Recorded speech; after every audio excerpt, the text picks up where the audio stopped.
Bom dia a todos, feliz sábado. Gostaria de dizer que eu estou muito nervoso por estar aqui, muito feliz por estar aqui, primeira vez aqui pregando nessa igreja, mas eu tenho certeza que o Espírito Santo de Deus estará conduzindo tudo, porque se fosse depender de mim, tão nervoso que eu estou, não estaria aqui. Mas que Deus seja louvado. Também gostaria de mandar um abraço especial para os irmãos que estão nos assistindo pela internet, em especial os nossos irmãos de Ribeirão do Amparo, que essa mensagem possa também chegar até vocês. Nesta manhã, eu irei falar um pouco sobre qual o sentido da vida. Mas eu não vou falar apenas como um cristão, porque um cristão sabe, o sentido da vida é Deus. Mas eu vou trazer aqui também o que pessoas que pensam totalmente diferente de mim dizem sobre qual o sentido da vida. Sim, eu vou tomar a liberdade de perguntar para os ateus e mostrar o que é que eles aí fora estão dizendo sobre qual o sentido da vida. Então eu trarei algumas citações de alguns ateus, alguns filósofos cristãos, mas também o que a Bíblia diz. Mas antes de abrirmos a palavra de Deus, vamos fechar os nossos olhos mais uma vez. Eterno Deus, soberano Pai, graças te damos, Senhor, porque hoje temos o privilégio de estar na tua casa para honrar e glorificar o teu santo nome. Nós já louvamos o teu nome, nós já falamos com o Senhor através da oração, mas esse é o momento que o Senhor vai falar conosco. Então, Senhor, fale aos nossos corações, eu oro em nome de Jesus. Amém. Bom, como eu vou falar sobre o sentido da vida, vem também aquelas perguntas. De onde eu vim, quem eu sou, para onde eu vou, qual o sentido da vida? Quem de nós já não se fez essa pergunta? E, como eu disse que eu ia citar alguns filósofos, eu vou começar com um filósofo ateu. H.G. Wells, escritor do livro A Máquina do Tempo, uma vez ele foi questionado sobre o sentido da vida e ele respondeu da seguinte forma: imagine que você é um astronauta e está vagando pelo espaço. E você descobre, para longe de qualquer questionamento, que você é o único ser vivo do universo. Não existe mais ser humano, nenhum animal, nenhuma bactéria, nada. Não existe vida em lugar nenhum do universo. Só você. E aí você descobre que no seu cinto de astronauta, você tem duas pílulas. Uma, o elixir da vida eterna, e o outro, a pílula da morte. Qual você tomaria? Se fosse você, qual das duas você tomaria? O elixir da vida eterna? Mas lembre-se que você é o único ser vivo do universo. H.G. Wells ele concluiu que ele tomaria, sem pensar duas vezes, a pílula da morte. Porque não faz sentido viver eternamente se você não tiver uma vida sem significado. De que adianta você viver para sempre se você contar uma piada e não tiver quem dê risada? Então ele concluiu que não adianta viver eternamente se a vida não tem significado. Agora um filósofo cristão, Wittgenstein, ele disse certa vez: não sei com certeza por que estamos aqui, mas estou quase certo de que é para encontrar satisfação em nós mesmos. Crer em Deus significa ver que a vida tem um significado. E a Bíblia? O que é que a Bíblia diz sobre o sentido da vida? Abram suas Bíblias lá em João, no capítulo 1, verso de 1 a 4.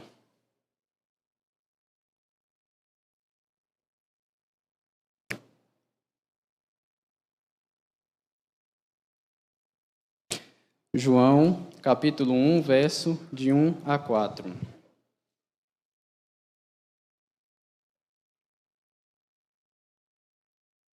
Diz assim: no princípio era o Verbo estava com Deus e o Verbo era Deus. Ele estava no princípio com Deus. Todas as coisas foram feitas por ele, e sem ele nada do que foi feito se fez.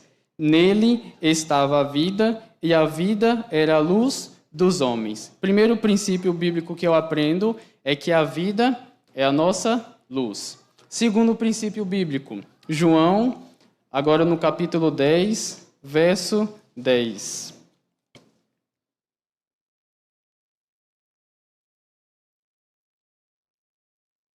Que diz assim: o ladrão vem somente para roubar, matar e destruir, Eu vim para que tenham vida e a tenham em abundância. Interessante, a gente olha aí, as pessoas, eles quantificam várias coisas, não é verdade? Só que eu nunca vi o mundo, as pessoas quantificar a vida. As pessoas quantificam dinheiro. Tem pessoas que têm mais dinheiro do que outros. As pessoas quantificam sabedoria, inteligência. Tem pessoas que são mais inteligentes do que outra. Algumas pessoas quantificam também treinamento. Algumas pessoas são mais treinadas do que outro. Só que eu nunca vi o mundo quantificar a vida. Mas pela perspectiva bíblica, uma pessoa pode viver mais que outra. Não em relação a anos de vida, mas de intensidade. E sabe o que é o que eu aprendo com isso? Tem pessoas que vivem e tem pessoas que existem. Você vive ou você existe? Existir é menos do que viver. Terceiro princípio bíblico, Isaías 45, verso 18. Abram aí suas Bíblias em Isaías, no capítulo 45, verso 18.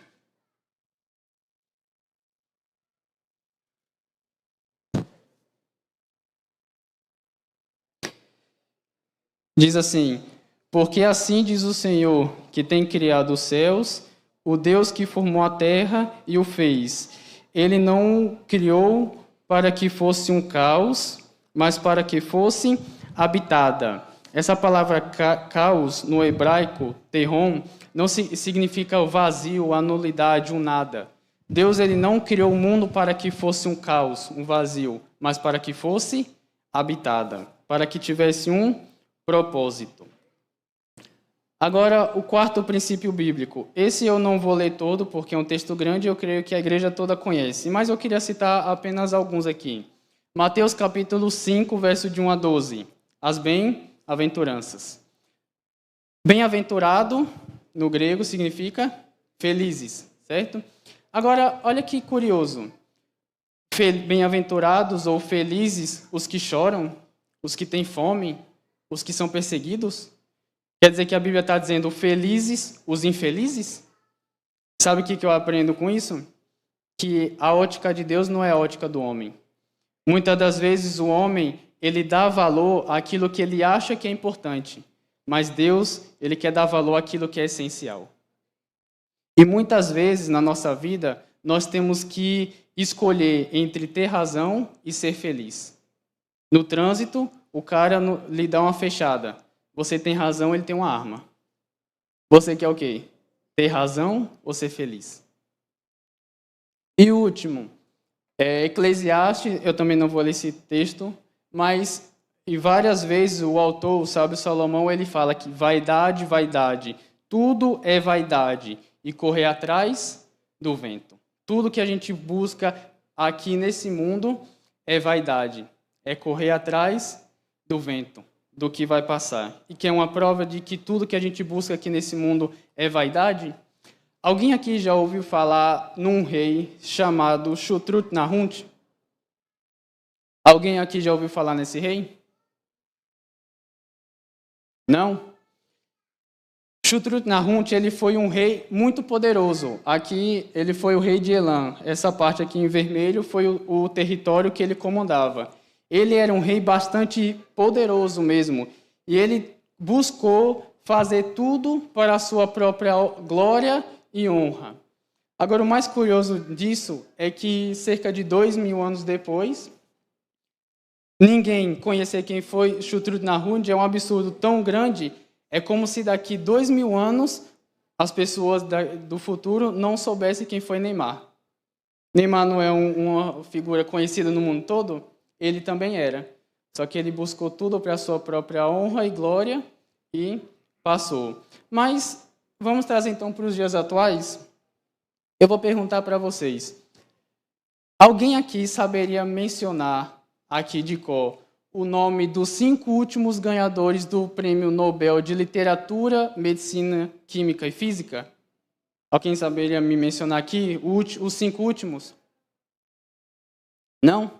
Então deixa eu mudar de área para facilitar um pouco mais para vocês. O nome dos 5 últimos ganhadores do Oscar de melhor atuação, direção e roteiro do cinema. Piorou? Eu já disse que piorou aqui. Então vamos mudar de área. Deixa eu ver se agora está fácil. O nome dos 5 últimos ganhadores do prêmio Pulitzer de jornalismo. Alguém sabe? Os 5 últimos? Nem você não sabe? Então deixa eu perguntar para vocês. Alguém aqui saberia mencionar o nome de 5 pessoas que lhe influenciaram positivamente sua infância? Quem aqui saberia mencionar? Nome de 5 pessoas que lhe influenciaram positivamente sua infância. Saberiam mencionar? Sabe o que eu aprendo com isso?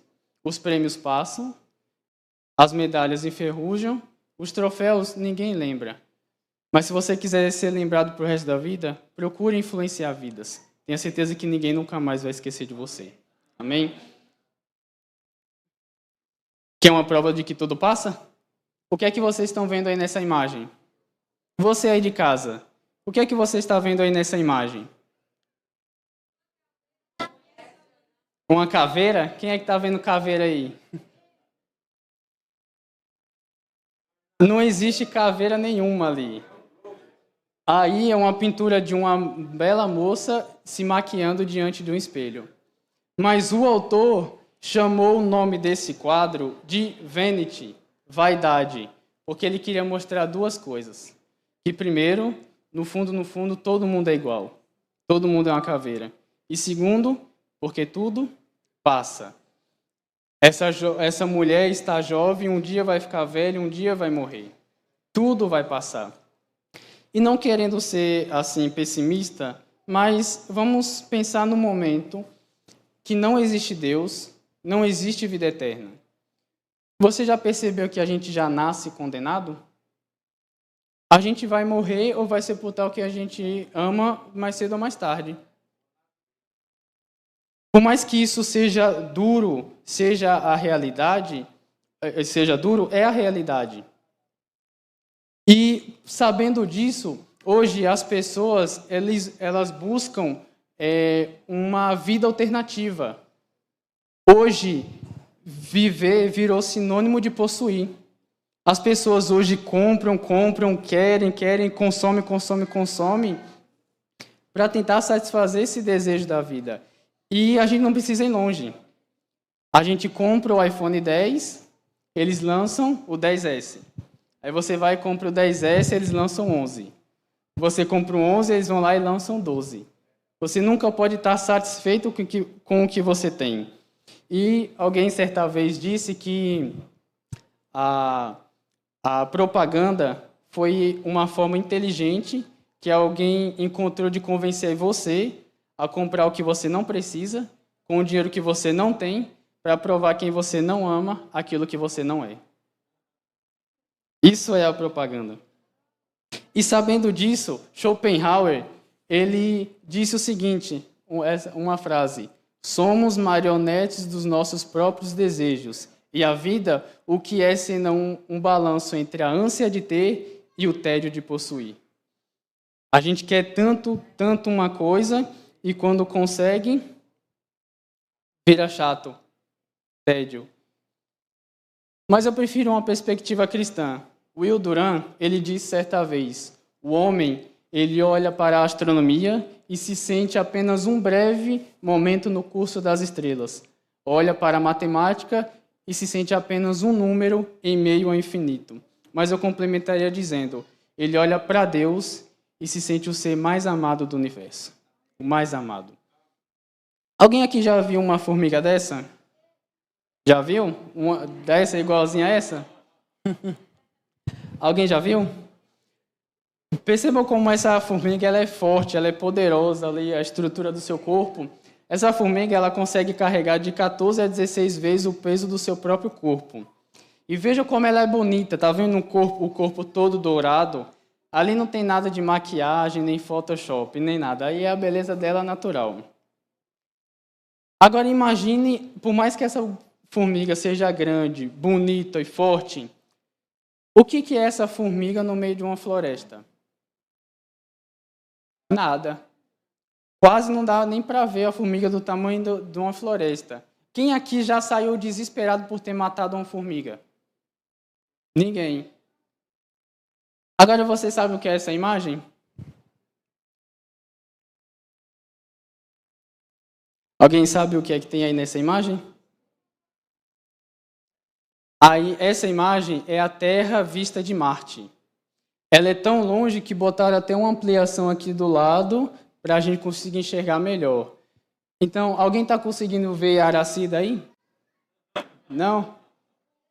Tá, a Bahia? Tá, então vou facilitar. O Brasil.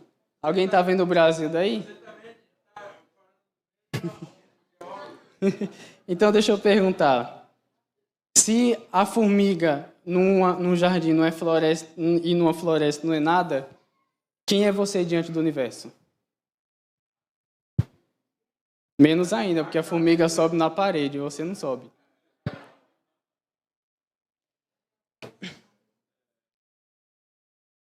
Agora, mais uma citação de um filósofo ateu. Edmund Cook, ele disse certa vez o seguinte: sabemos que não vamos viver eternamente. Sabemos que não vamos viver eternamente, mas sempre temos a expectativa de vida. Alguém aqui já se imaginou morto? Não? Ninguém nunca se imaginou morto? Já? Conta-se uma história certa vez que 4 homens estavam ali sentados conversando, e aí um perguntou para o outro: o que você queria que dissesse no seu sepultamento? Aí ele pensou assim e falou: eu queria que no meu sepultamento dissessem assim: aí está um homem que foi um bom pai de família, um bom marido, foi bem sucedido. Aí ele perguntou para o outro: e você, fulano? Ele disse: como ele não era casado, ele falou: rapaz, eu queria que no meu sepultamento dissessem: aí está um bom homem que foi bem sucedido no trabalho. E aí virou para o terceiro e falou: e você? Aí ele falou, como ele era político, ele falou: eu queria que no meu sepultamento dissessem: aí está um homem que foi bem sucedido na política. E aí virou para um outro que estava ali quieto, só ouvindo eles conversando. Aí ele: e você, fulano? O que é que você queria que dissesse no seu sepultamento? Aí ele: bom, para ser sincero, eu queria que no meu sepultamento dissessem assim: ele mexeu. Porque ninguém se imagina morto. Por mais que a gente saiba que é a nossa realidade, mas ninguém se imagina morto. Todo mundo prefere se imaginar vivo. E Eclesiastes, capítulo 3, abram aí suas Bíblias em Eclesiastes, no capítulo 3.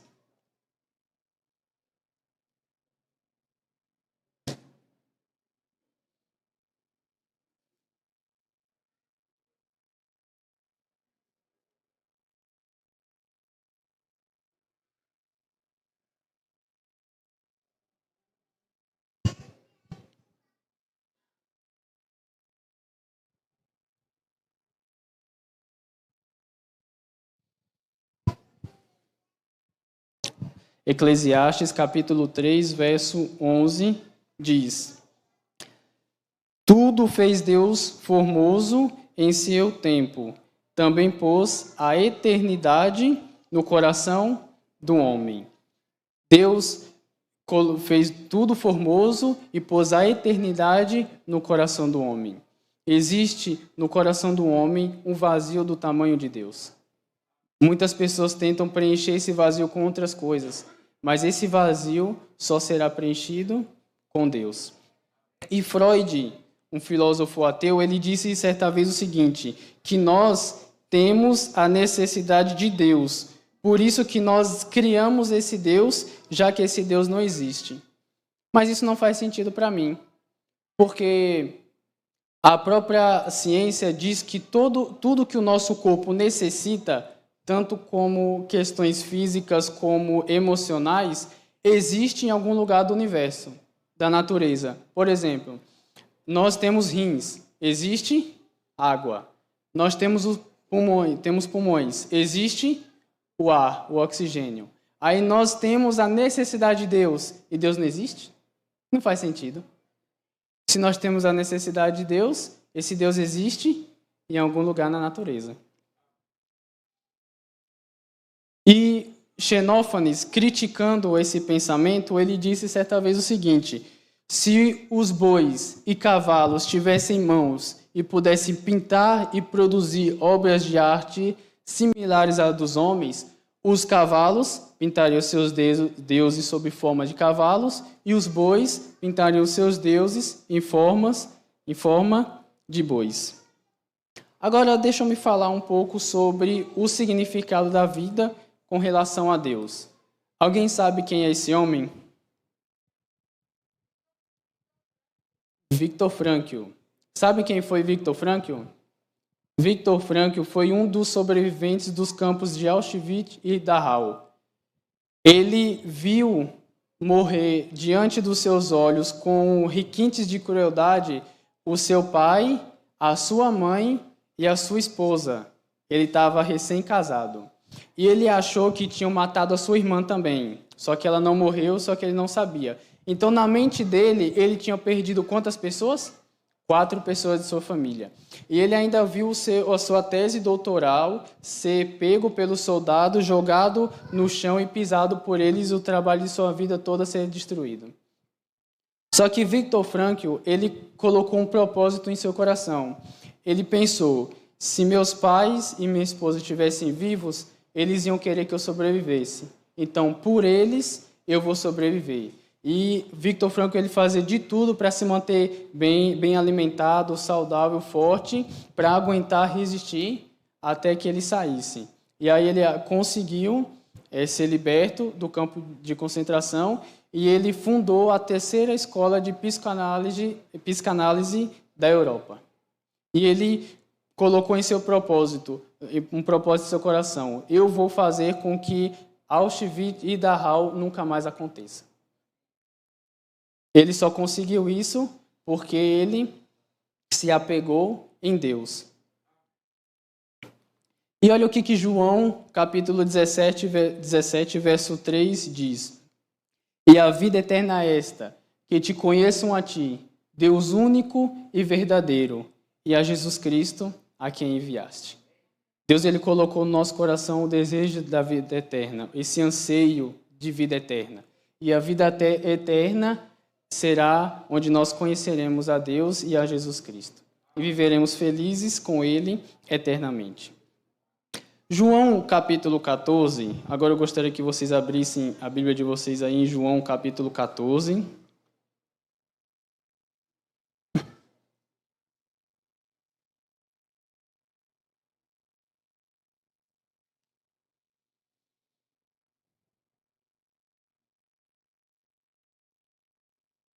João capítulo 14, verso 23.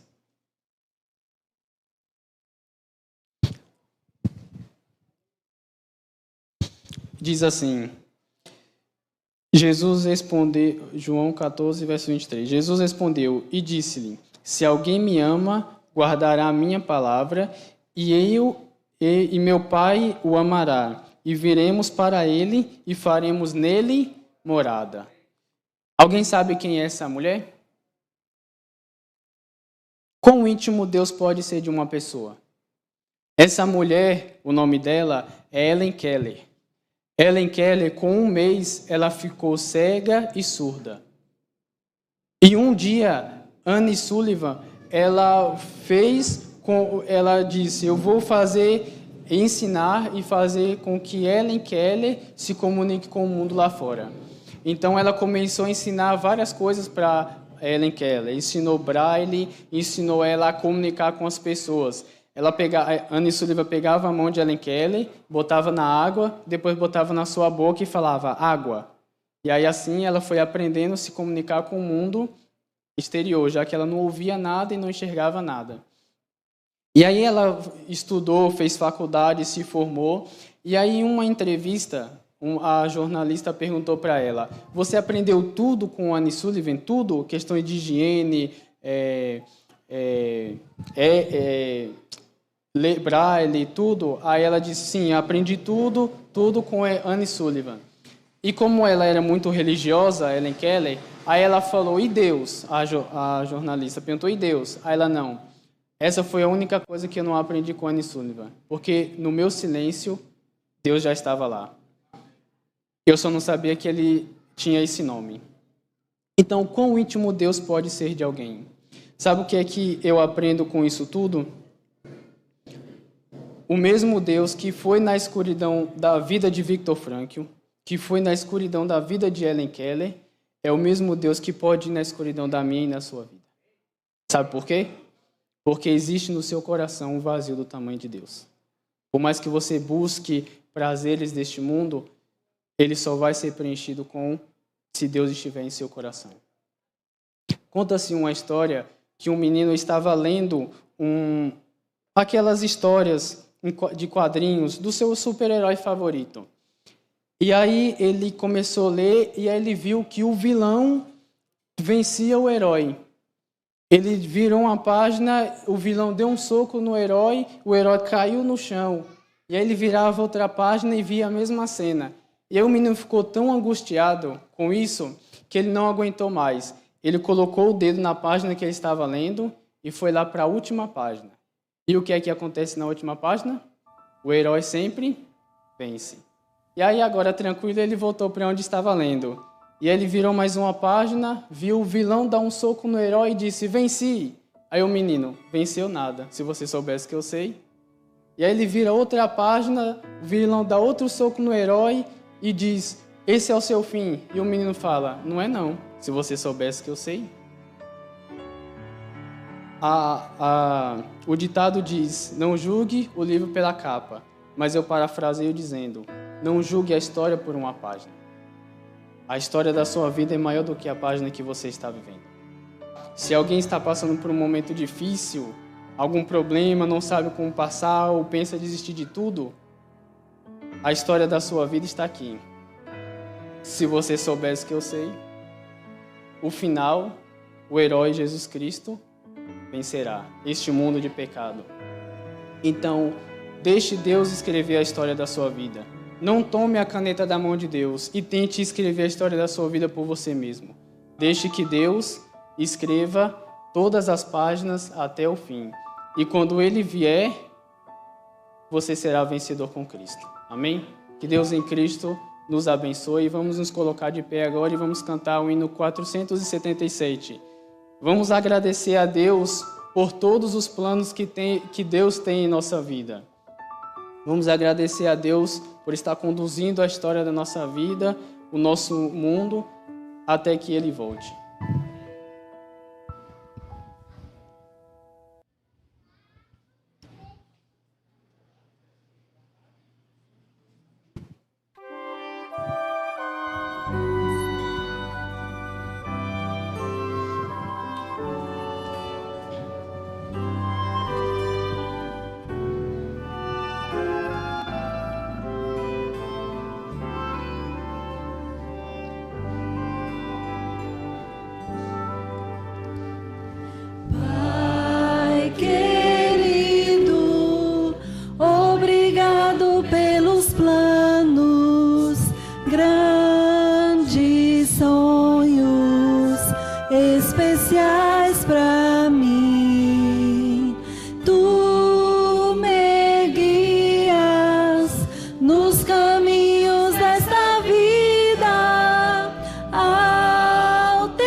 Tu me guias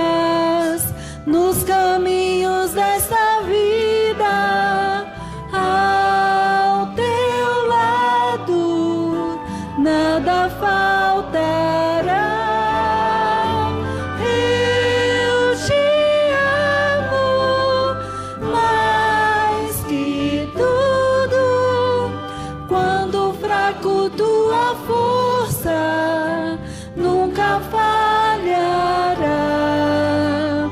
Por tua graça, Pai, imploro transformar a minha vida em uma canção.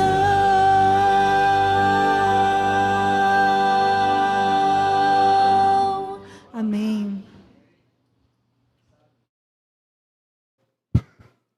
Deus, ele enviou seu Filho para morrer na cruz pelo pecado de toda a humanidade. Então Deus, ele morreu por cada um de vocês. Mas nosso papel, nossa função é escolhermos se nós vamos aceitar a salvação que Cristo nos oferece ou não. E quando Jesus voltar, aquelas pessoas que estiverem preparados, que forem salvos, vão estar mostrando para Jesus que o sacrifício que ele fez na sua vida foi importante. Mas aquelas pessoas que rejeitarem a Cristo e não se prepararem para a volta de Jesus, vão estar mostrando para Jesus que a morte, o sofrimento, tudo que Jesus fez por você foi em vão. Então não faça o sacrifício de Jesus ter sido em vão. Faça com que o sacrifício de Jesus tenha valido a pena em sua vida. Amém? Oremos. Soberano Deus, grandioso Pai, obrigado, Senhor, porque hoje tivemos a certeza de que a nossa vida tem um propósito, que nossa vida tem um significado. Obrigado por colocar a eternidade, o desejo de eternidade em nosso coração. Que possamos estar te buscando cada vez mais, estarmos nos fortalecendo espiritualmente para a tua breve e grandiosa volta. Continue, Senhor, derramando o seu Espírito Santo em nossas vidas. Eu oro em nome de Jesus. Amém.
Quando a lágrima rolar pela primeira vez, quando o medo dominar seu interior e a incerteza colocar em jogo em quem você crê,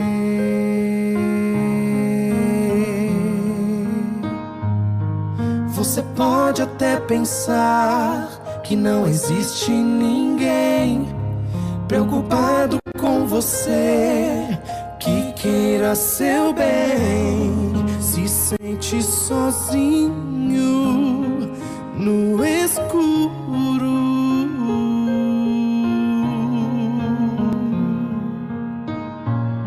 Se a doença for cruel e queira te derrubar, se a ciência não puder o remédio encontrar, a promessa é fiel e ela não falhará, pois se ele prometeu,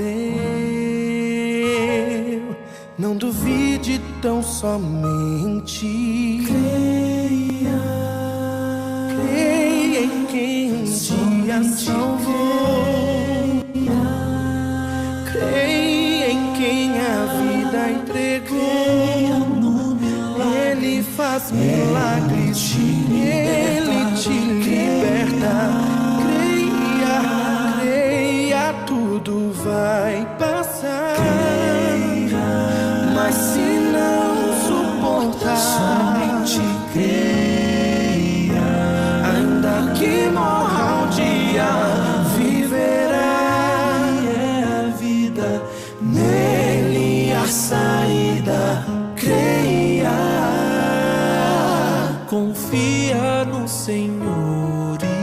creia.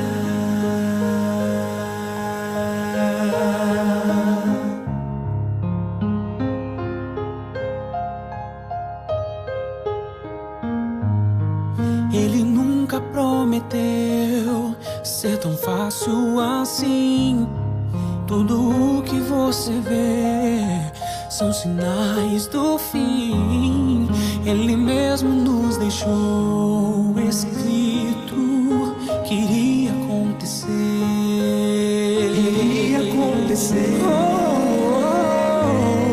Mas também nos garantiu: com vocês estarei.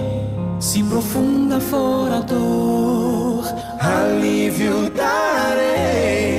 Eu sou a cura que procura.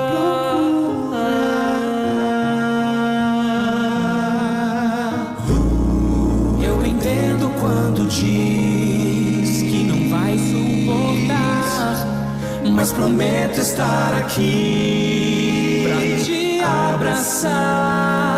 Quando isso terminar, eu virei pra te buscar.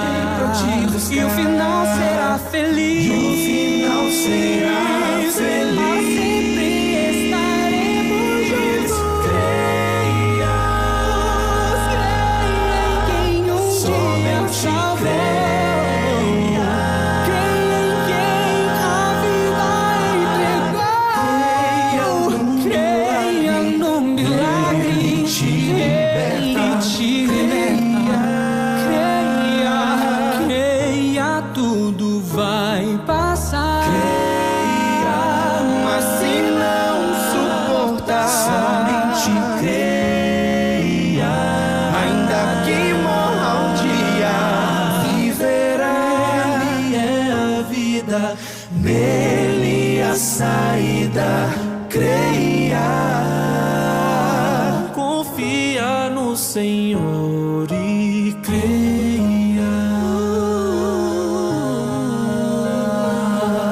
Ele é a vida, nele a saída. Creia, confia no Senhor e creia.